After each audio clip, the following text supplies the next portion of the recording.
देखिए आय के बारे में आज डिस्कस करेंगे। आय, इनकम।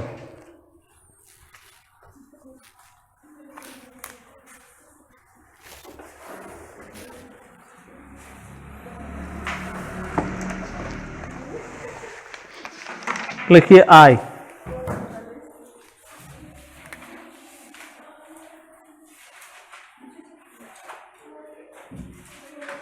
इनकम। आय किसे कहते हैं? देखिए लिखिए, आय एक मौद्रिक प्राप्ति है। आय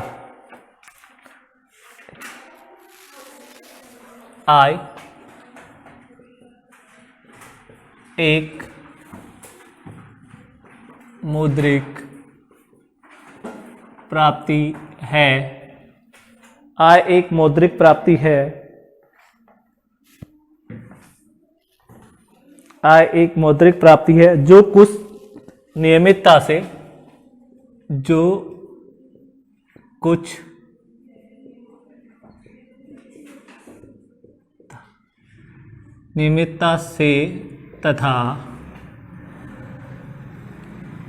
से तथा निश्चितता या निश्चित साधनों से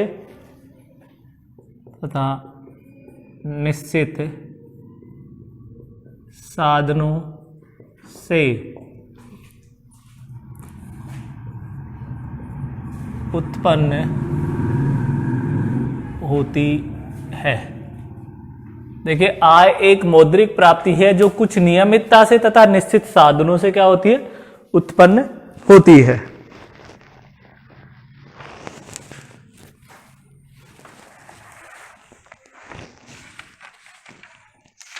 फिर लिखो, आय में निम्नलिखित को शामिल किया जाता है।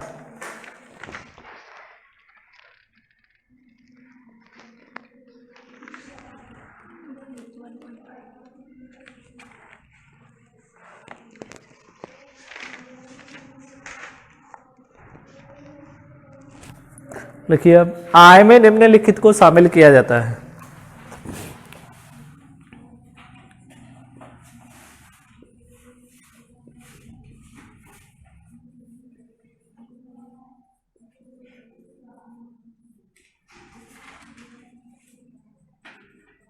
शामिल किया जाता है। आय में निम्नलिखित को शामिल किया जाता है।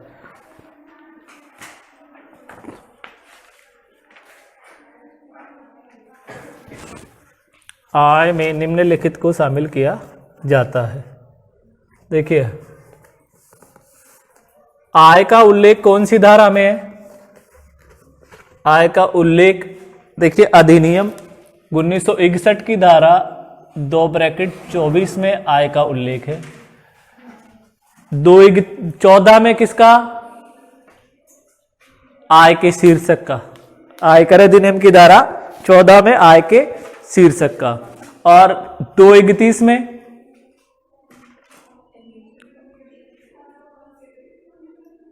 व्यक्ति क्या?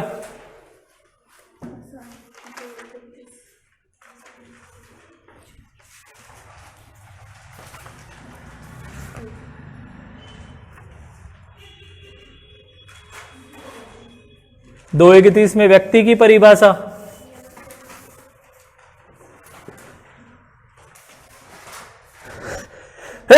देखिए, आय में निम्नलिखित को शामिल किया जाता है। लिख लीजिए, जैसे आपका हो गया लाभ, लाभ। नंबर 2 लाभांश, लाभांश, लाभांश। धारा 2 22E के अंतर्गत आय में किस किस को शामिल करेंगे? अनुलाभ, परक्विजिट्स,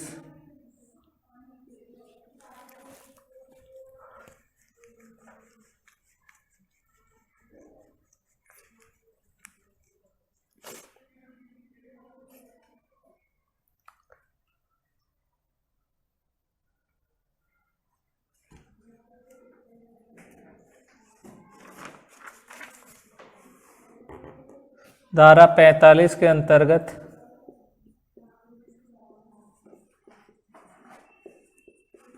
कर योग्य पूंजी लाभ, टैक्सेबल कैपिटल गेन, कर योग्य पूंजी लाभ। देखिए लाभ, लाभांश धारा 222E के अंतर्गत, अनुलाभ धारा 45 के अंतर्गत कर योग्य पूंजी लाभ।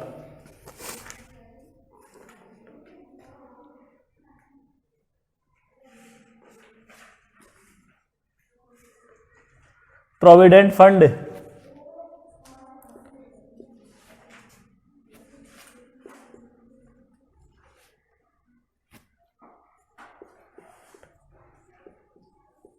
फंड,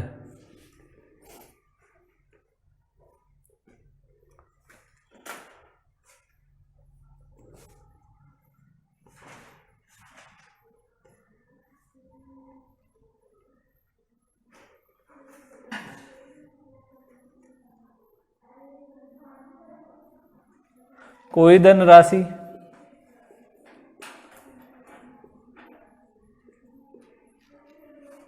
कोई धनराशि जो बिना प्रतिफल के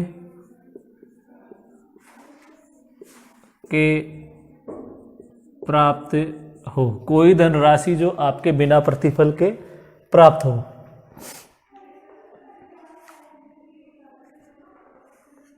कोई अचल संपत्ति,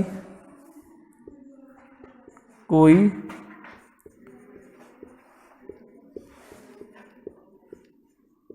अचल संपत्ति,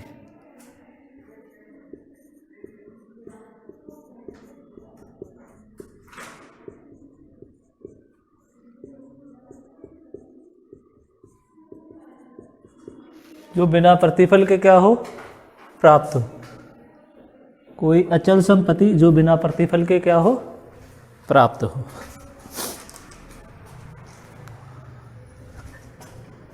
लाभ, लाभांश, अनुलाभ धारा 45 के अंतर्गत कर योग्य पूंजी लाभ, प्रोविडेंट फंड।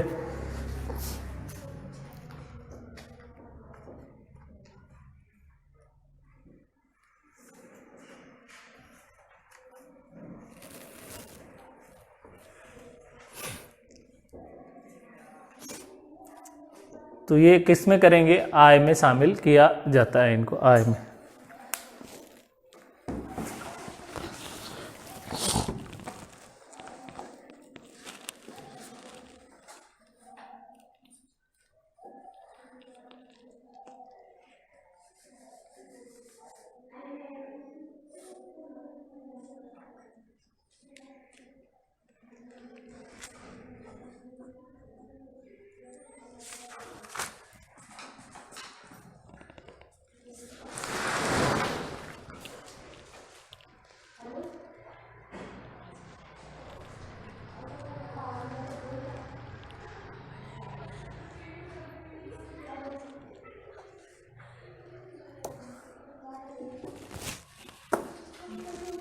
क्लियर?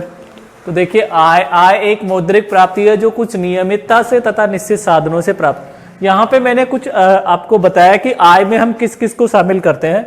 देखिए लाभ को शामिल करेंगे, लाभांश को, अनुलाभ को, 45 के अंतर्गत कर योग्य पूंजी लाभ को, प्रोविडेंट फंड को, कोई धनराशि जो बिना प्रतिफल के प्राप्त हो, कोई अचल संपत्ति जो बिना प्रतिफल के प्राप्त हो, उन्हें हम क्या करेंगे, आय मानेंगे, आय में शामिल करेंगे।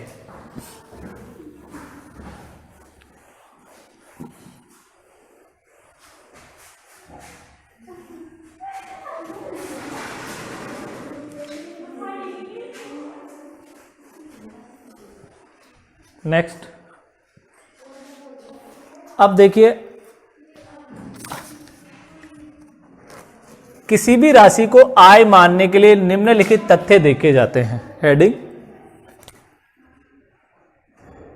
किसी भी राशि को आय मानते समय, किसी भी राशि को आय मानने के लिए, आय मानने के लिए निम्न लिखित तथ्य देखे जाते हैं।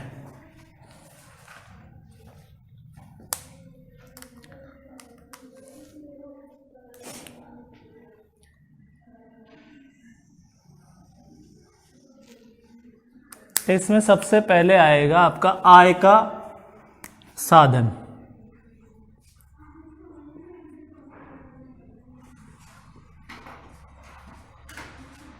आय का साधन, देखिए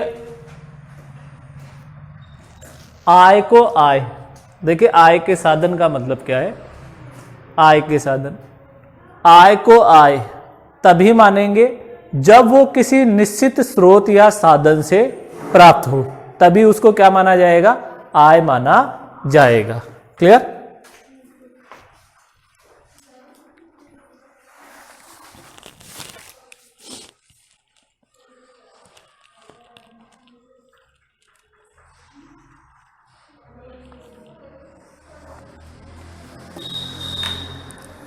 देखिए आय का साधन क्लियर है।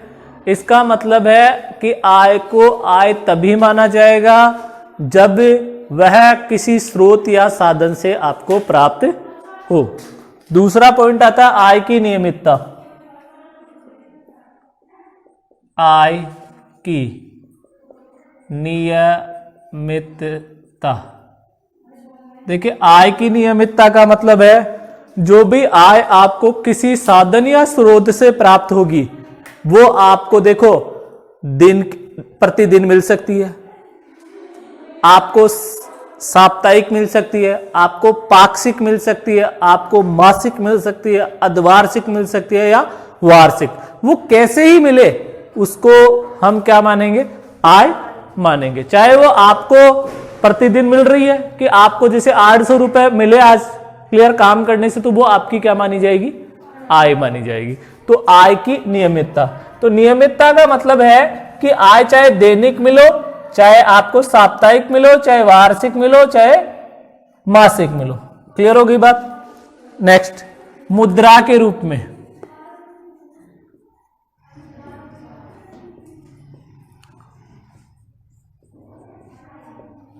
मुद्रा के रूप में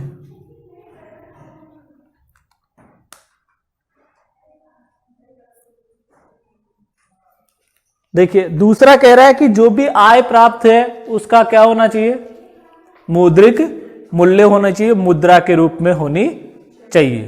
क्लियर? अगर आपको अमौद्रिक रूप में कोई चीज मिली है, क्या, अमौद्रिक, क्लियर, और उसे कोई भी अमौद्रिक चीज मिली है, क्लियर, अगर उसका मापन मुद्रा में हो रहा है, क्लियर, ठीक है, तो उसको भी हम क्या कर लेंगे, आय मान लेंगे, आय में शामिल कर लेंगे। नेक्स्ट, आय बाह्य साधनों से प्राप्त होनी चाहिए। नेक्स्ट टॉपिक है आप, आय बाह्य साधनों से प्राप्त होनी चाहिए। देखिए एक एग्जाम्पल लेते हैं यहां पर। ए नाम का कोई व्यक्ति है, देखिए ए नाम का कोई व्यक्ति, उसका अपना क्या है, कोई भी मान लीजिए व्यवसाय है, ठीक है, क्लियर। देखिए इस टॉपिक का मतलब आय बाह्य साधनों से प्राप्त होनी चाहिए। मुझे बताइए कि ए अपने साथ व्यवहार करके क्या आय प्राप्त कर सकता है क्या? उसने अपने साथ व्यवहार कर लिया और आय प्राप्त हो जाएगी क्या? नहीं। जब तक ये बाह्य साधनों से व्यवहार नहीं करेगा, जैसे ग्राहक वगैरह बी सी डी कोई भी ग्राहक है, क्लियर। तो इस टॉपिक का मतलब यहां पे ये कहना है कि आय बाह्य साधनों से प्राप्त होनी चाहिए, अर्थात कोई भी आप अपने आप से व्यवहार करके आय प्राप्त नहीं कर सकते। क्लियर हो गई बात? नेक्स्ट,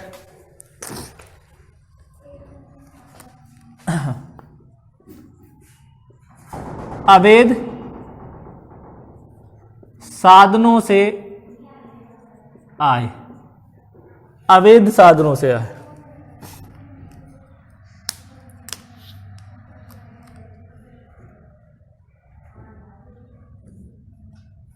देखिए अवैध साधनों से कोई कहता है कि मैं तो आयकर नहीं दूंगा, क्लियर, नहीं दूंगा, मैंने तो चोरी की है, तस्करी की है, लूटपाट की है और फिर मैंने तो पैसा कमाया है, क्लियर। तो आयकर अधिनियम में आय को अलग अलग भाग नहीं बांटा, चाहे वो वैध हो चाहे अवैध हो, हम तो उसे क्या मानेंगे, आय, और वो आपकी कुल आय में उसको शामिल करेंगे और आपको उस पर कर देना पड़ेगा। आप ये नहीं कह सकते कि हमने तो इसको क्या किया, चोरी की है, तस्करी की है, डकैती की है, लूटपाट करके प्राप्त की है, क्लियर। तो अवैध साधनों से अगर आपको प्राप्त हो रही है, क्लियर, किसी चीज का आप दुरुपयोग करके भी आय प्राप्त कर रहे हो, लाइसेंस का दुरुपयोग, तो हम उसको क्या करेंगे, आय मानेंगे, क्लियर।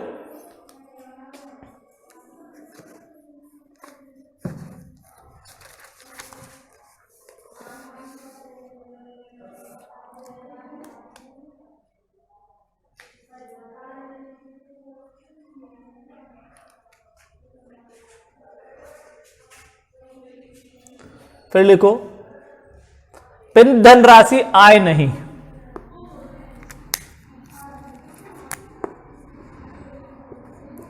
पिन धनराशि आय नहीं, पिन धनराशि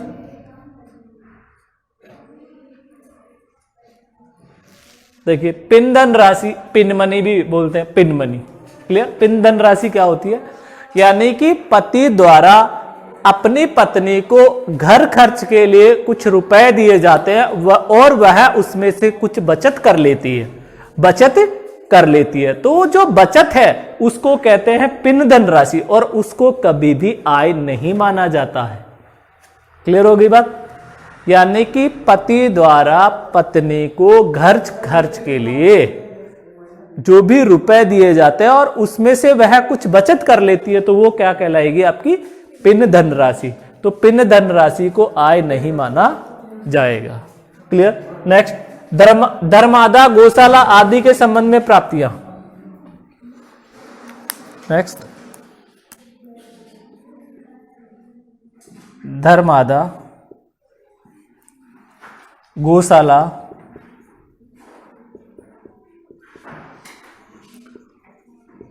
आदि के संबंध में प्राप्तियां, आदि के संबंध में प्राप्ति।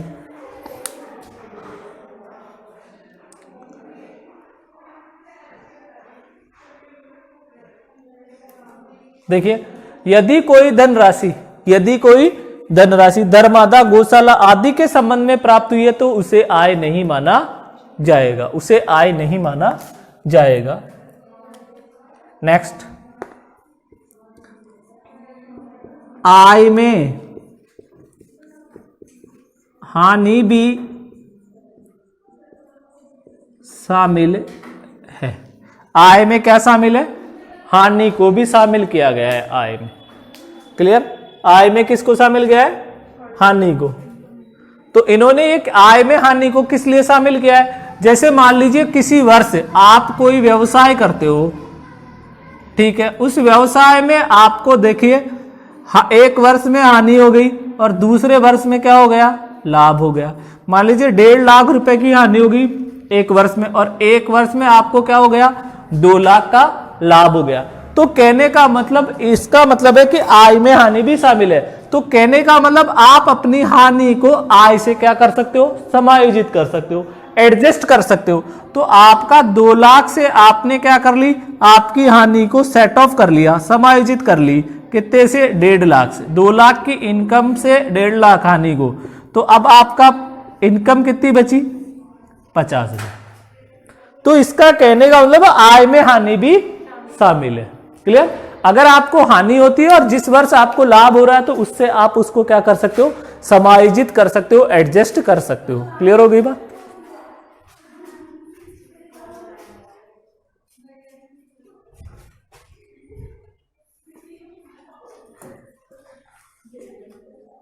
नेक्स्ट लिखो।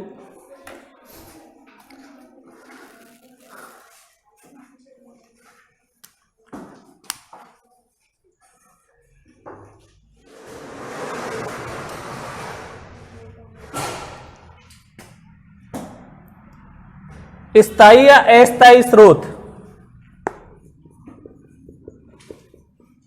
स्थायी या अस्थायी स्रोत? स्थायी या अस्थायी स्रोत?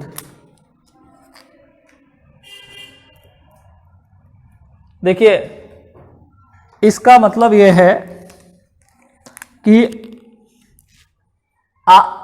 आय का मतलब क्या हो? आय ऐसे बताया था कि निश्चित स्रोत से प्राप्त हो। अब चाहे वो स्रोत है ना आपका अस्थायी हो या स्थायी हो। क्लियर? तो अगर अस्थायी स्रोत से भी आय को आपको आय प्राप्त हो रही है तो वो आय भी आपकी कर योग्य होगी। क्लियर? उससे भी आपको क्या मानना पड़ेगा? आय मानना पड़ेगा और वो कर योग्य होगी। नेक्स्ट।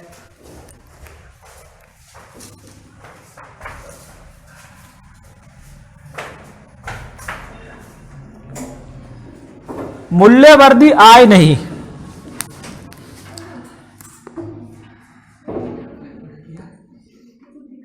मूल्यवर्धी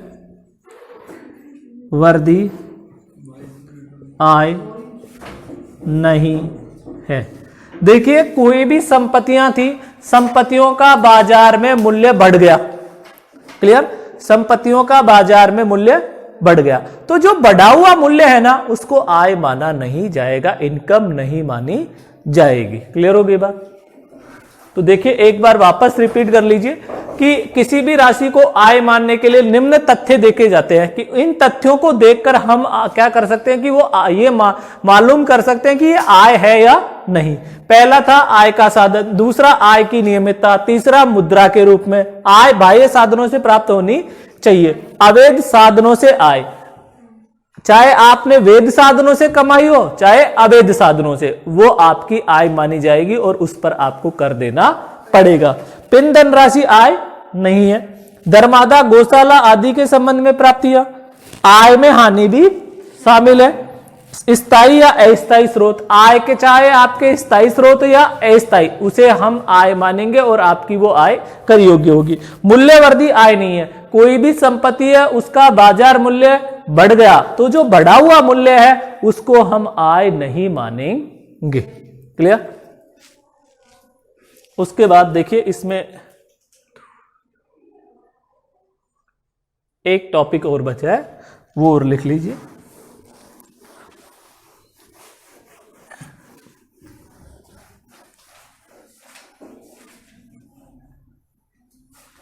इसी में आय का उपयोग व आय का मोड। आय का उपयोग व आय का मोड।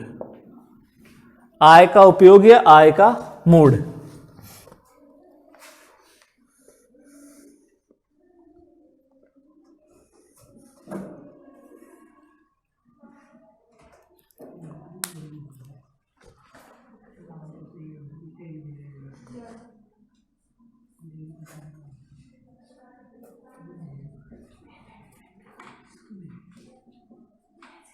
लिखो आय का उपयोग, लिखो इसमें आय का उपयोग क्या होता है। आय का उपयोग लिखिए। हाँ, कर्मचारी के वेतन में से होने वाली, कर्मचारी के वेतन में से होने वाली समस्त कटौतियों को आय का, समस्त कटौतियों को आय का उपयोग कहते हैं। कटौतियों, कर्मचारी के वेतन में से होने वाली समस्त कटौतियों को आय का उपयोग माना जाता है। आय का उपयोग माना जाता है। जैसे देखिए,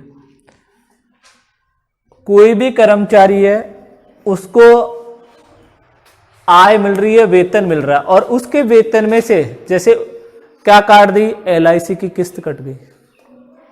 क्लियर? तो वो क्या हो गया, आय का उपयोग हो गया। किसका उपयोग हो गया, आय का उपयोग। तो इसमें लिख लीजिए आप बीमा प्रीमियम, बीमा प्रीमियम और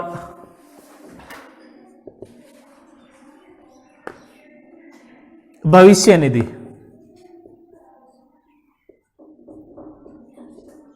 भविष्य निधि जानते हो क्या क्या होती है?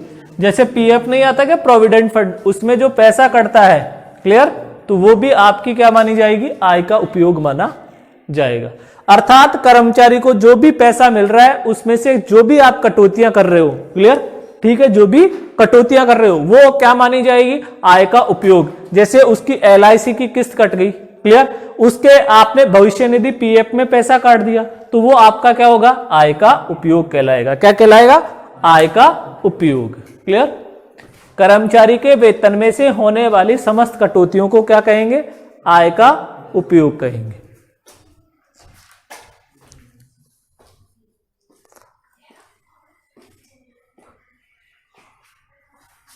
फिर लिखो आय का मोड।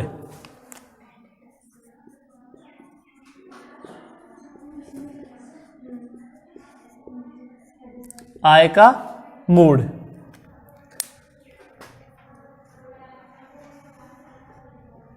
इसमें लिखो किसी अनुबंध के अंतर्गत,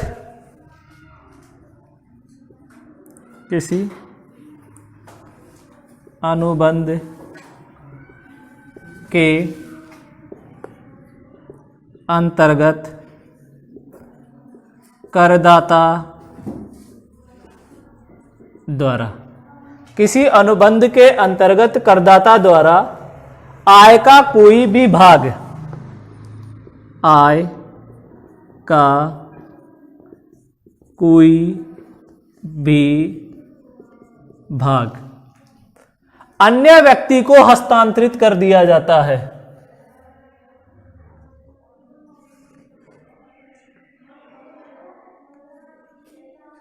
किसी अनुबंध के अंतर्गत करदाता द्वारा आय का कोई भाग